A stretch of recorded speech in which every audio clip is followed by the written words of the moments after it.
Alright, so my mom used to say, if you're going to do something stupid, at least make sure someone's watching. So, here we are. This is a rat's nest. The insides were completely eat up. The surface is covered in urine and feces and years of dirt, and I don't want to touch it.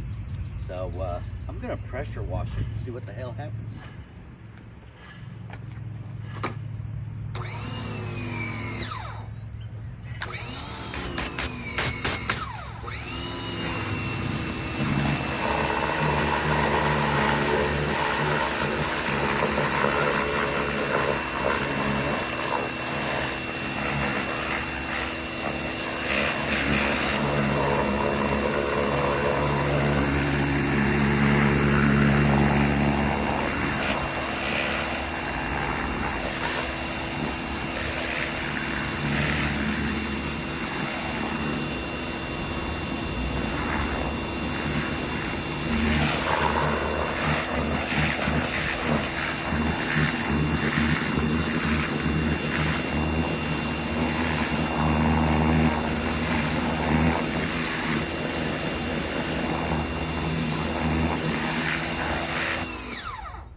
Not too bad.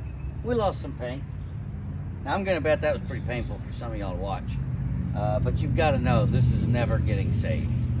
This and the side of the cabinet are gonna get hung on the wall once this gets cleaned and some lights put behind it and whatnot. And a few other parts like the coin door and the chime box will live on to save another machine. But yeah, don't pressure wash your playfields, but it sure is fun. Have a good one.